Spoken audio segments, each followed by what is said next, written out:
Today on the show, we're going to be talking with two more guests about the New Apostolic Reformation. We're going to hear their testimonies. Welcome to the Youth Apologetics Training Podcast.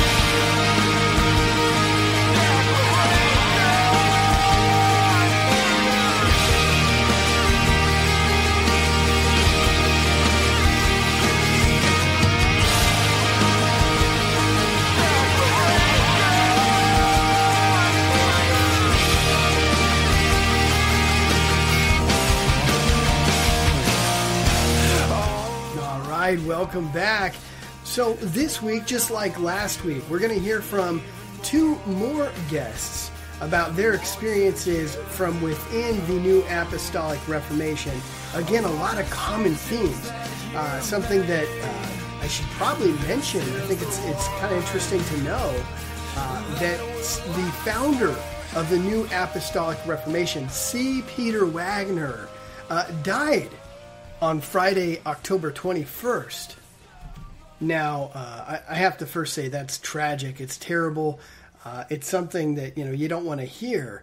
But having said that, and I'm not trying to be mean here, but this here is the founder of the New Apostolic Reformation, a movement that claims to be gifted with the gift of healing and the ability to raise the dead. Okay, so many of these apostles and apostles who are part of this network claim to have raised the dead. You can pretty much point at every last one of them and find that they claim to have a gift of healing to some extent.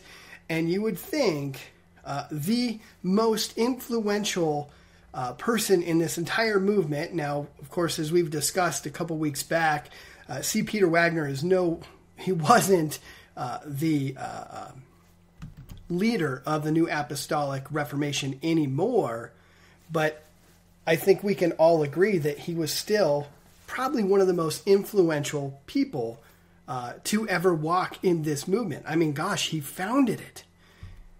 And to think that all of these apostles did not come together and send a team to either heal Peter Wagner or to raise him from the dead, I think is telling. Again, if you've been following this podcast for any amount of time, you'll know that my stance as far as the gifts go, and you'll hear actually today and next week, you'll hear from a few voices that are who have come out of this New Apostolic Reformation that still believe the gifts are for today.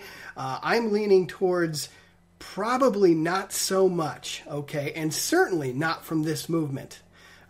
And once again, I think this is a strong indication of this movement that they are not walking in the gifts. Unfortunately, they were not able to raise him from the dead, and unfortunately, they were not able to heal him in any kind of way that would help him dodge death. Now, also, I've reported in many podcasts in the past about the New Apostolic Reformation as well as the Word of Faith crowd. Many of them make very bold claims to the effect of that when you are truly walking in the gifts, you will not grow old and die. You'll actually be able to just keep carrying on. And now we see that the highest possible authority, the most influential man of this movement has passed away. He was not able to heal himself, and his followers weren't able to heal him. He was not raised from the dead. It's tragic. It's sad. But I mean, that's just the state of affairs. I thought it was noteworthy. I thought it was something worth mentioning. I also heard something very fascinating recently as well. I think you guys might enjoy hearing this. I've reported on Bill Johnson and his church in Redding, California a few times in the past. And Justin Peters, I've mentioned him in the podcast a few times, a wonderful man. I hope to have him on the podcast sooner or later. But Justin had the opportunity, after speaking to a large congregation in, I cannot remember, at a church I cannot remember, but one of the congregants came up to the front and talked to him afterward and said, I was one of the people in the leadership team at Bethel Church with Bill Johnson, and her friend were tasked with packing glory dust. I apologize. Packing glory dust into the ventilation system at this church so that during these massive church services, it would start, the vents would kick on, and then all this gold-looking dust would start falling on people, and they would think that it's a glory cloud, that somehow God had shown up. I mentioned in the podcast talking about Bill Johnson and his church and how glory clouds were one of the big things there, and I mentioned my suspicions that something like that was going on, and it turns out something like that was going on. So anyway, just some interesting things worth mentioning. So we're going to be hearing from two more guests today concerning the New Apostolic Reformation and their experiences within this movement. We're going to hear from Jason and we're going to hear from Angie.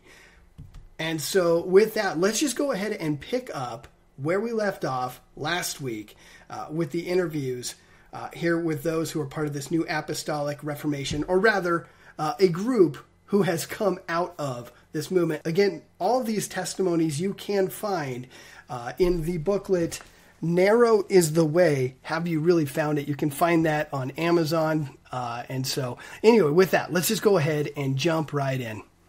Jason, tell me about the church you went to. My experience is a little different. By the way, that was powerful, Maria. Thank you. Yeah.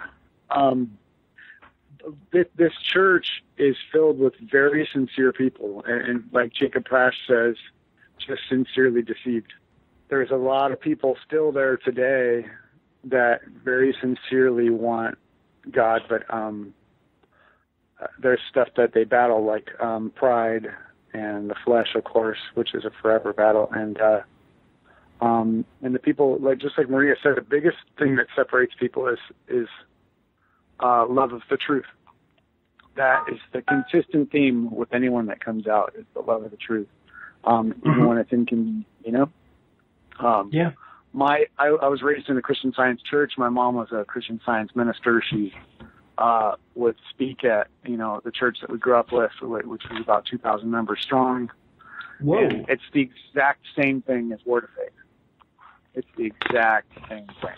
It's identical. And Merrill, I had kind of known that it came from the same place, but Merrill actually pointed out as I was writing my testimony that it came from the same guy, Quimby, I guess. Mm-hmm. And and that explains a lot, because it was identical. So thankfully, if it wasn't for, and what caught me up was, I think everybody, just about everybody nowadays has a curiosity to the supernatural. You see all these TV shows and movies about it, and so people come in kind of thirsty for that. And I think God does that so that we'll be sensitive to His Spirit, and that's my opinion. I believe in the gifts of the Spirit wholeheartedly. I just believe that about 99% of the people that say they're using them aren't, mostly. That's just the way I see it, and so these people come in thirsty for that. And then, as the world progresses, like I wrote in the testimony also, that more and more people are broken when there's less and less God in our society. And when you come into a church like this, like I did, and you hear all of these encouraging messages, it seems to really soothe something that's missing, And boy, did it make me feel good for a while. And I'm a guy that always has to check my pride, otherwise it'll get out of hand. And and so I constantly have to try to work on humility. And boy, would those messages really puff up pride. I really believed for about a year that, because I was moving in supernatural stuff. And to go back a little bit, I have personally seen supernatural stuff from the occult when I used to go out with witches. These in my 20s were not I was no angel, And I saw these manifestations, supernatural things. And then later on, I of course, my mom, she gave me the book and the DVD, The Secret. And I would watch this and I would practice it, and it would work, man. I would have success at work. I had been golfing for 2-3 weeks, a few times, and I started manifesting, saying, I'm going to get my first birdie in golf today. Anybody that plays golf knows that is extremely hard if you've only played a handful of times. And I just said, I'm going to get my first birdie in golf today. And I would say it in front of all the 4 guys I was playing with. And sure enough, the last hole, boom, birdie. And I would fill my house with furniture. I would say, Lord, now I need a 4-wheel drive truck. And I wouldn't pray to the Lord. I would kind of pray, but I would manifest it myself. And I would get it that month. Okay, this month I'm going to get a set of golf clubs. And I would get it for free. I'm going to get a set of golf clubs this month, and I would get it. And I'm going to fill my house with furniture, and I would get it over and over and over. And so I would like to stress that there is power out there that's not of God. I do not believe that was all from the Lord. Thank you. I believe that. Yes. I believe that I manifested that a lot of myself through occult power. Demons are very real. The supernatural is very real. And it's important to discern the difference between the two. So when I came into this place telling you that I'm going to change the world and the great revival, and boy, it really makes you feel special. It really makes you feel like you are going to change the world, really, and of course, my real desire is to help people, and so it really took a lot. And thank goodness that I had this foundation. So I recognized a lot of the same teachings, and I knew that Christian Science was wrong. I knew that it was a cult. It's a false gospel. It's an unsavable gospel. And I had found that, thankfully, for, I don't know if you've ever heard of Joe Schimmel, and I try to bring up his name whenever I can. I hope you don't mind, because he's just an amazing discernment pastor. He's got a discernment ministry called Good Fight Ministries. And if it wasn't for listening to his messages for years, I couldn't find a church that really I felt fed in, and I would listen to him for years. If it wasn't for that, I can't tell you that I would have come out of this church. I mean, I don't want to doubt God's power and what he would have done, but that really, after the first year, I just kept saying, where's the time for this revival and then the great falling away? And if we're in the end times, both don't seem to fit. They both don't seem to fit with what I'm hearing from this pastor that I know is right, and so I would just, for a year, I remember hearing it thinking, what in the world am I not getting here? And then finally, I would catch the sayings like, we're going to bring heaven to earth and, all this stuff. And I started recognizing that that the fruit was not right, and it is one of the first things that you can look at is how offendable somebody is, and how loving they are, the contrast between the two. And I tell you, man, it was not hard to offend people in this church. I mean, I got threatened, and this guy, I knew that he worked for United States Customs, and I knew that he knew some pretty scary people because we had talked about prepping and stuff, and he wrote me an email that was very indirect, but in my 20s, I knew a lot of, I ran with some pretty dangerous people, and so I know when someone's threatening me in a way that can't be used in a court of law, and that's what this guy did when I came against this soaking I went to, and I was like, man, that was not of the Lord, and I mentioned it to a couple other people, and he basically threatened me and said that I'm going to experience unnecessary pain. Oh, wow. Yeah. And I knew what he was saying. And so I kept praying for truth. I kept seeking the Lord through his word. And that's really, thankfully for these other discernment pastors, Jacob Prash and Joe Schimmel teaching truth and coming against these heresies, man, because if I didn't have that to bounce these new teachings off of, I'm pretty sure I'd still be there. One of my best friends, he's just an amazing, amazing example of a Christian, very loving person, very helping, caring, servant's heart. But he's got some pride, you know, and he comes from kind of the same background as me. And the more I see him, the more puffed up he is. And it's terrible to see. And he doesn't really want to hear what I have to say. And so I try to slip in little seeds as I can. But I literally went to his house the other day, and he's got a home business. I'm trying to be vague on purpose. But he literally has these 3 steps that go up into his house. And he's standing on the street, 3 steps, talking down to these people. And I'm reading their body language, and they're just like, when is he going to stop talking? You know, and he's just talking about me, I, you know, and this is what this gospel does. This is what this movement does. It puffs you up so much that if you do not check yourself, you can very easily just get puffed up into this me, I. And that's not what I see in the gospel, you know? Mm-hmm, mm-hmm. Well, yeah, a lot of the praise music that comes out of this movement now is very me-centered as well. You know, for example, the most popular, one of the most popular praise songs on the radio right now, that Bethel song, "I Am a Child of God," and well, who are we singing about here? But over and over, I am, yeah. So anyway, sorry, I didn't mean to interrupt. Go ahead. That's okay. When I finally figured out, and like I said in my testimony there, I went on an Israel trip with Good Fight Ministries. Wow. And that was amazing because I got to sit on this bus right across from Joe Schimmel for 2 weeks and bounce all this stuff off of him. And this is a busy guy. You know what I mean?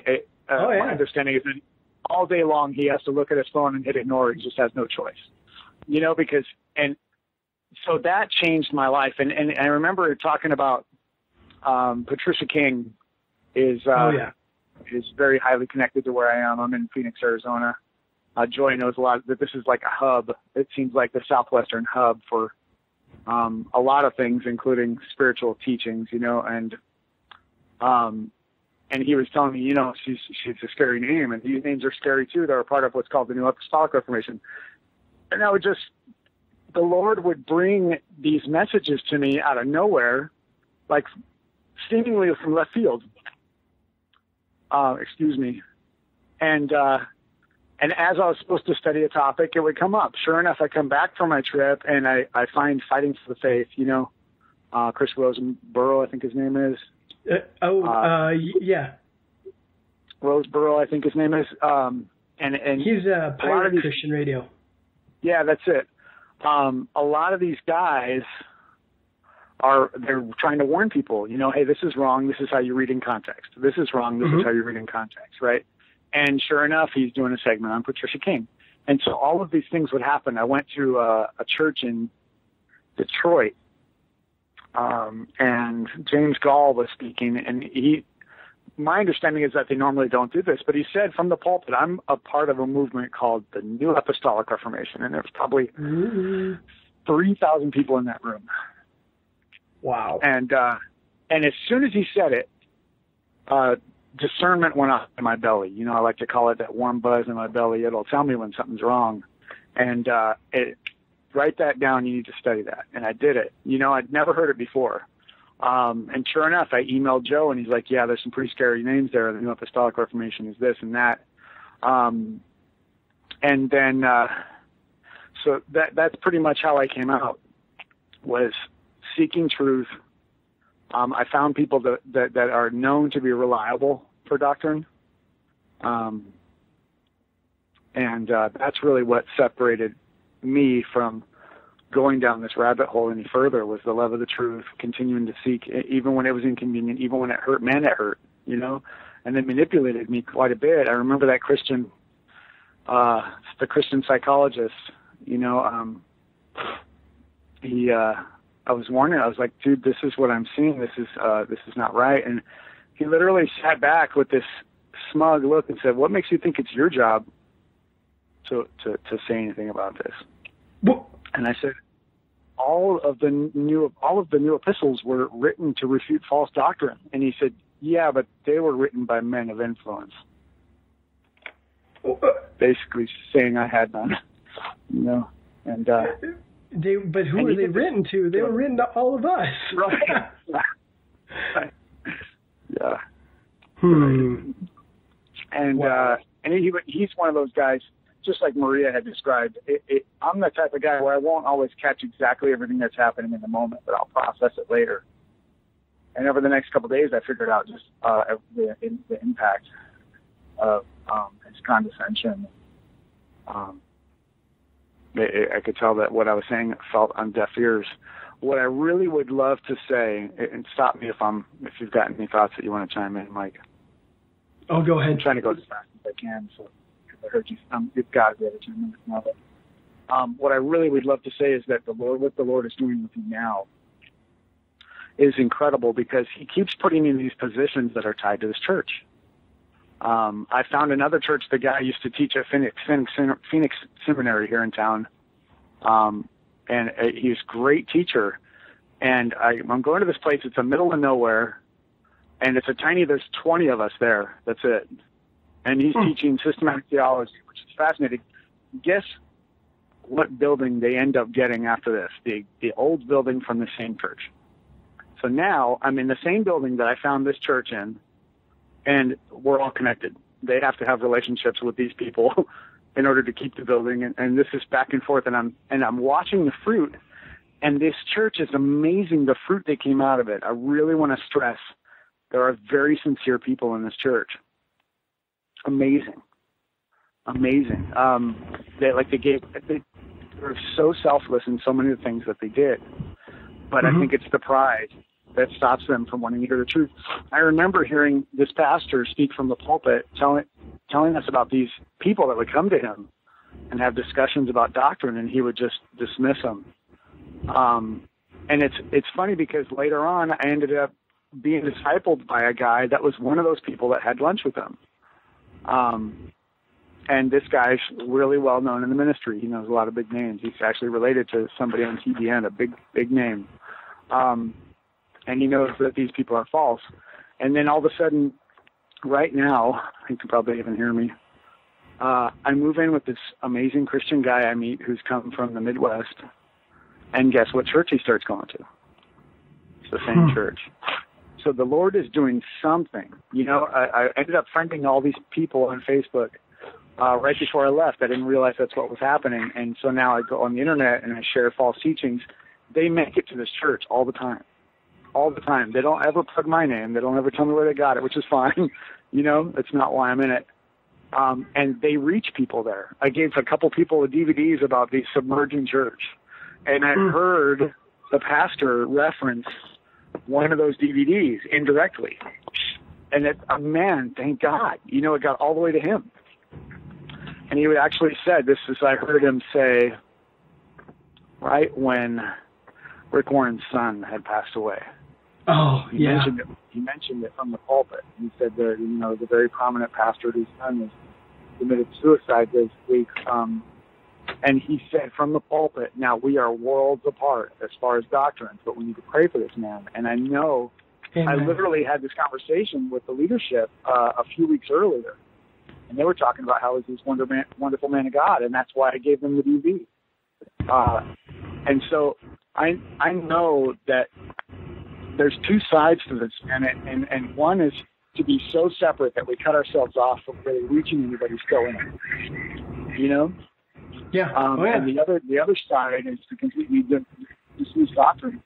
I love this story. A friend of mine used to live down the street from MacArthur's church, and it's no secret after the Strange Fire conferences that he pretty much rejects all of the gifts of the Spirit, and they pretty much consider anybody that's practicing the gifts of the Spirit.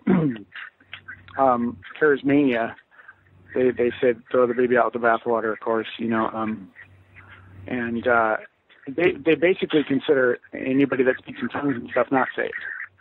And then she said that there's this gigantic church right across the street. It's across the street or down the street, and they are a very charismatic church, and they toss doctrine aside.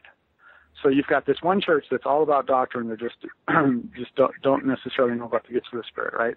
You've got this other mega church right across the way there, and they completely open themselves up to any spirit and toss doctrine aside.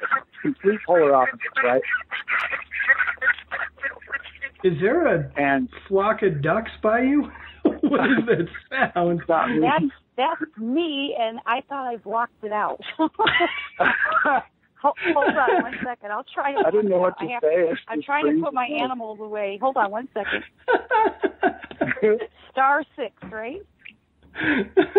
What were those? Those are my ducks and chickens. Star 6, right? I was just sitting there going, I swear, those are ducks. I was like, okay, hold on. I'm glad you're able to figure out what that was, Mike. I had no clue what that was. All right, carry on. So here we have these two churches that they both consider the other not saved. The charismatic church, they teach that anybody that doesn't speak in tongues is not saved. That's the sign of the Spirit inside of you. No, right? That's not what MacArthur teaches, though. That if you show signs of the Holy Spirit, or let me try this again, that if you believe in the gifts, you're not saved. He's more of the camp of it's just simply not of God, that the gifts have ceased, and I still hear ducks. Oh, okay, I quit. So that's the first time ducks have appeared on the podcast. We've had dogs, we've had cats, but this is the first for ducks. I am so sorry. So that is no problem. I would definitely like to finish with this. The main point of these two different churches, right? This visual I have of these massive churches, both consider the other not saved. And who knows how many people in these churches are saved, but you know a lot of people are, and a lot of people aren't, right? But the biggest thing is that this is such a great picture of where the enemy wants us, either way over here or way over here, never somewhere in the middle being effective. He always wants us way extremes. Once we finally start to find the truth, he will try to bend it so that we take such an extreme stance that we don't reach people and we're not effective. And I think it's important to try to avoid that black and white box that we try to fit God into, you know? Isn't that interesting? Christians are always the debates, the Calvinism-Arminian debate is so fierce. And it's not that they're having, an iron sharpens iron discussion. It gets brutal. It gets mean. There's name calling, and the pre-trib, post-trib, mid-trib, no-trib, pan-trib, that gets crazy too. And it's like, guys, I like rabbit trails just as much as the next guy. I like to look into different things within the realm of Christianity and explore doctrine. But when it starts getting mean and nasty, that's not being Christian. I'm not saying that when you get mean and nasty, you're not a Christian at all. I'm just saying that that's not how Christians should be acting. And and we all kind of fall into that at times, and we got to stop that. Anyway, as you were saying, that's about it. I always picture also, I don't know how big this church is, but of course the Westboro Baptist Church with the God hates fag sign, Mm-hmm. That's not it. That's not it. That's not how we minister, Amen. And that's about all I got. Thanks for letting me ramble on, Mike. Oh, that's great, Jason. Yeah, how we minister is love and truth. If you can find the balance between being very loving, but at the same time speaking the truth. Don't withhold the truth because you're afraid you're going to hurt them or offend them, but love and truth. Speak the truth in love. It's hard. It is hard. I'm not going to say it's easy. It's very hard. But that's how it's done. And anyway, Angie, tell me about your church. Well, I had after my husband died, I had a hard time going to our church because he wasn't there with me. and a friend invited me to go to their church with them. And I started going with them on Saturday night and still going to my church on Sunday. And they had a widows group, and so I just eventually changed over to the other church. And right after I changed over, they started a new church plant that was less than a mile from my house. And I thought, that had to be God to do that, because I was driving nearly an hour. And they just took me in. And, of course, at that time, that's what I needed. And it was so different from any church I had ever been to. And the worship music was so different. The preaching was so different. And our pastor was very charismatic, and there was a lot of laughing, and he made everything a story instead of, strictly scripture. And it was more like he was putting on a performance, and it was entertaining. And the worship music was very how they got you in the mood, Oh, yeah, to get you worked up. Right. And they would say, quite a bit, not every Sunday, but a lot of the times it would be, God's here with us, let's be quiet and listen to him, and, things like that. And David definitely was a good speaker, and the church grew very fast.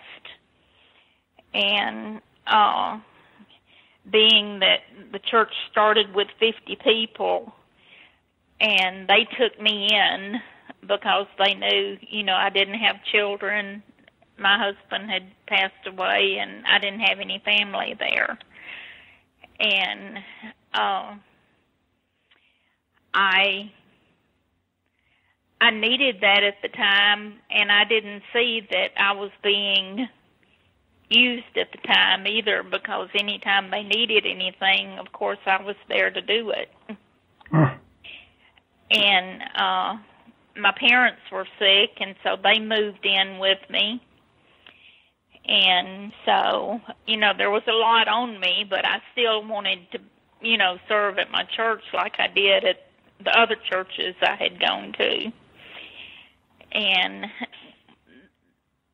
they were very big talking about the covering, and they were, David would talk about, I was covered by the church, and anything I needed, he was going to make sure that I was taken care of. And so that went on, and then as it was a new town that was growing fast, north of Dallas, and the church was getting very involved in the city business, and we got in, they wanted to be involved in the city town council, and I worked a lot in helping them get the mayor and the city council elected. And I think at one time there was only one or two that was not from our church on the city council. Oh, wow. Yes. And I worked, phone calls and emails and everything, helping, doing everything I could to help them in that venture. And as the church was growing, I I started seeing people leave, but I think, as others said, I didn't know why they were leaving. It was always something they did. It was never something wrong with the church. And as the church grew bigger, within, I think it was 4 years, they had to build a bigger church. That was how fast it was growing. And it was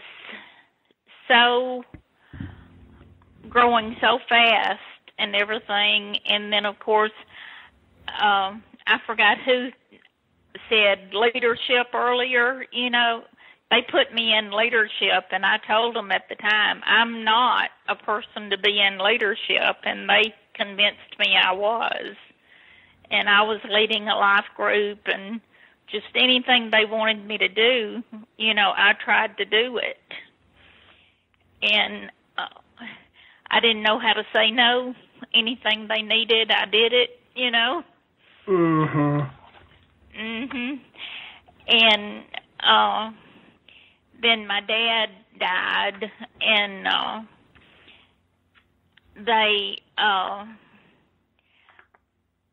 kind of felt like they should have helped me more with that than they did. I had to, get him back to another state and everything, but I just kind of felt like they should have been there more for me then, but I let that go. And I started seeing things then that it was starting to be more one-sided. But the preacher, the senior pastor, and I seemed to be real close, And as time went on, my mom, after my dad died, my mom ended up being in assisted living, and I decided at that time that I needed, to move to a smaller house because my husband and I had a larger house.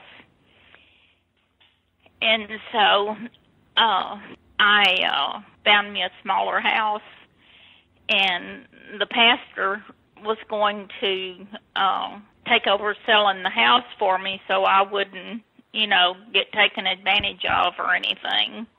Oh, boy. and so he was going to do that and said, while we're doing that, one of the elders' daughter, instead of letting it just sit there, they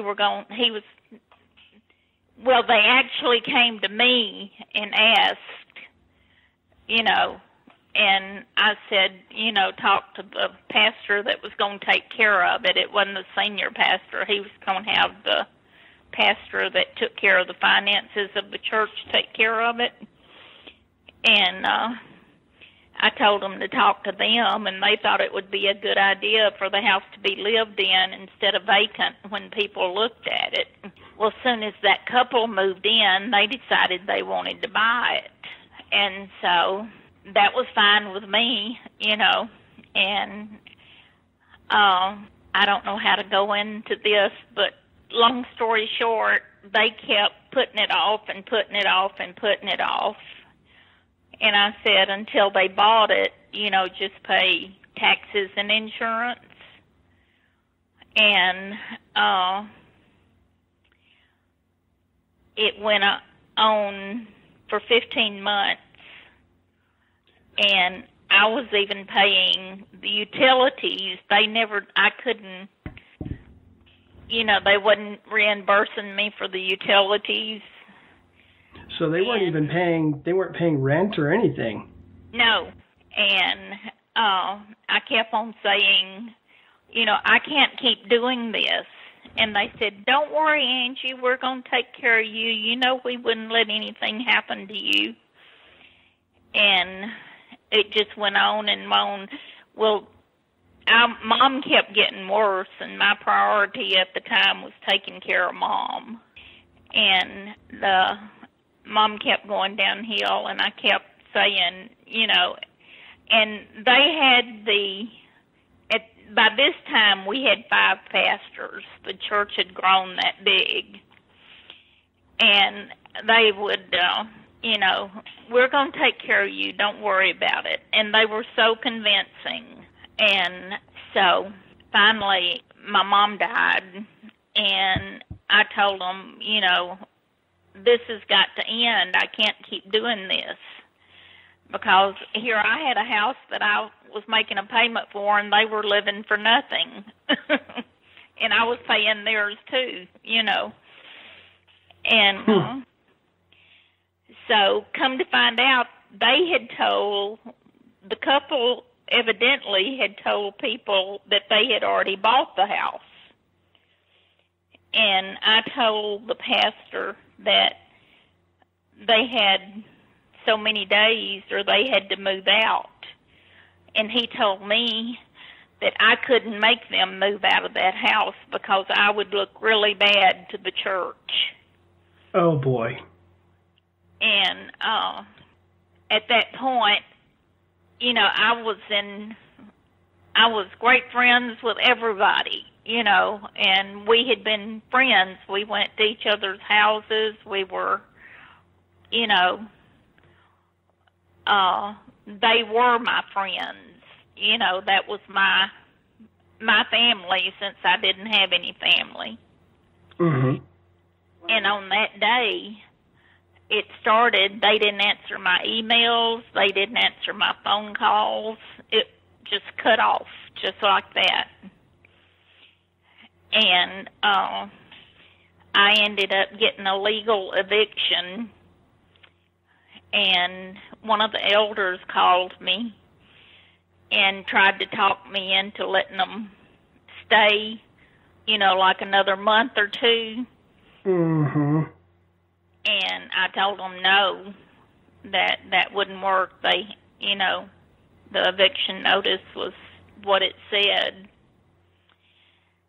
And I was told that I would pay for what I was doing. And the way they looked at me, it was, a lot can be said by the way they look at you, Mm-hmm. Yeah. And it was quite frightening. And, I'm over there with no family or anything. And suddenly who I thought was my family is telling me that, I'm going to pay for what I've done. And when I got in the house after I had them evicted, the house had been torn up. It was just, they had cut off cabinets and broke mirrors and nailed, poked holes in doors. Oh. And it was just, it cost me a lot of money. The realtor tried to sell it as is, and nobody would even, think about buying it like that. So I had to have it, fixed.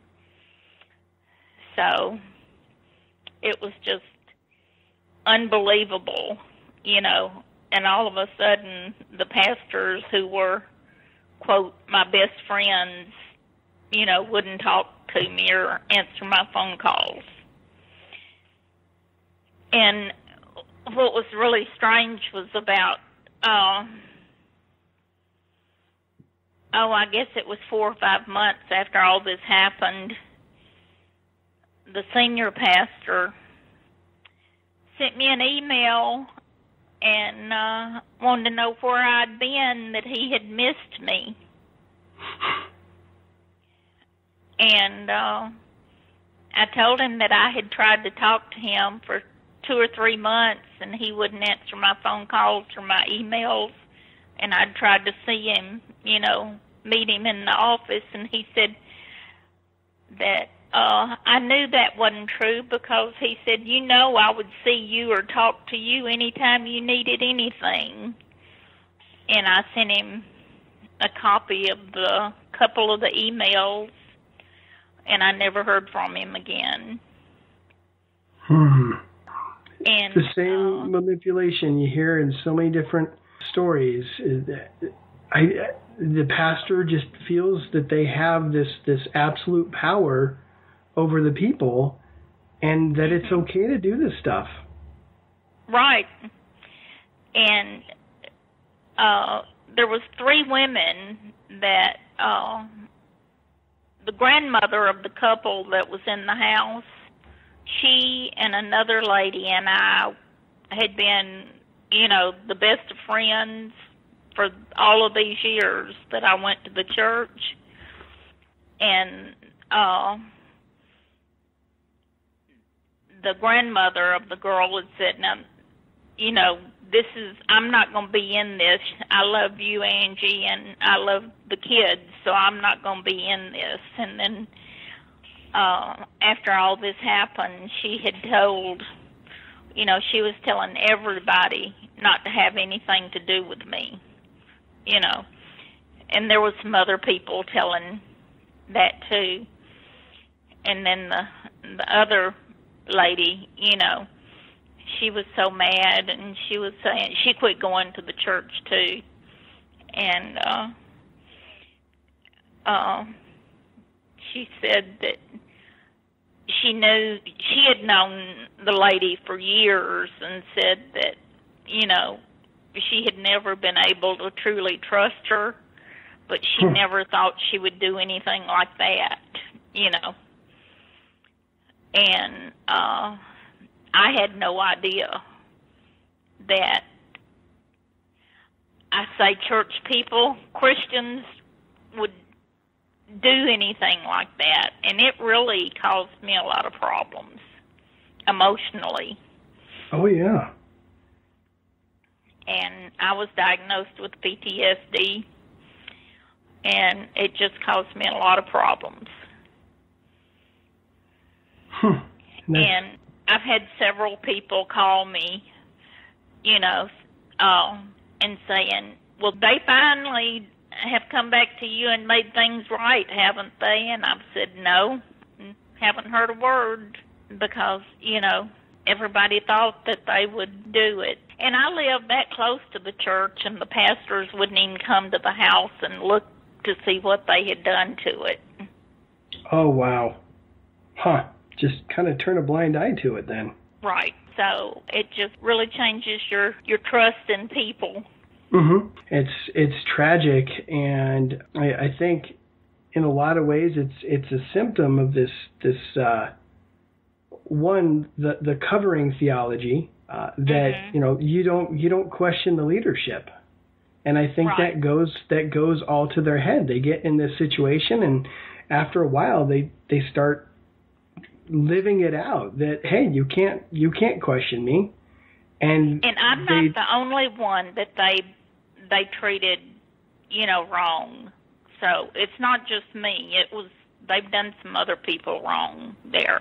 So, all right, well, and that's just more symptoms of this movement. When you look at different cults out there, you hear stories just like this. You hear stories of people that come out of Mormonism that are like this. I think that the one cult group that most feels like what we've all experienced is the Jehovah's Witnesses. Jehovah's Witnesses, because they'll disfellowship you.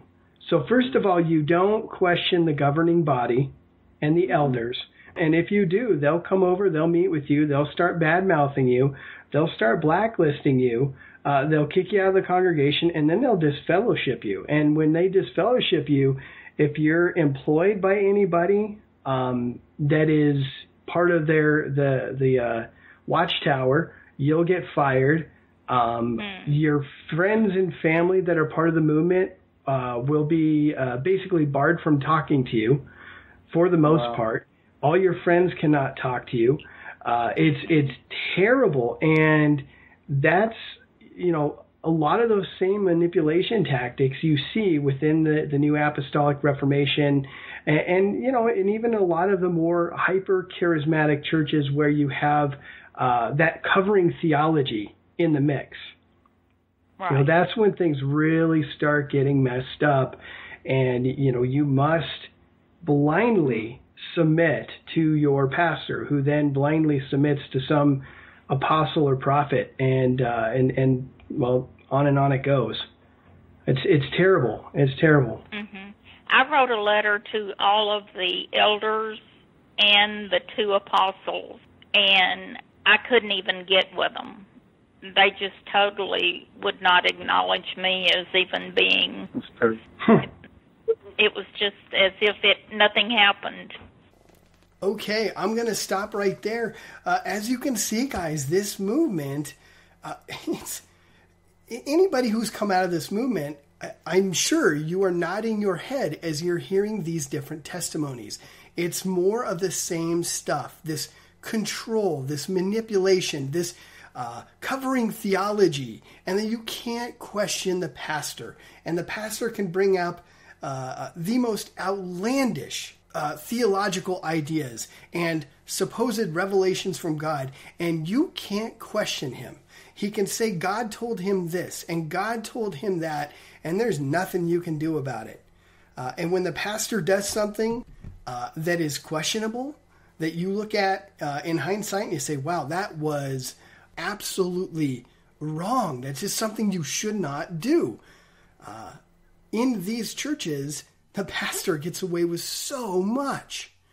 And so, anyway, we will stop here. Next week, we've got a couple more interviews. Then I'm going to jump into another subject. I'm already putting something together that I'm going to be recording this Saturday morning. And then I'd really like to get back to this flat earth subject. And we're going to bring in somebody who's got some interesting background that I think can add to this debate. So anyway, with that, I love you guys, and we'll see you next week.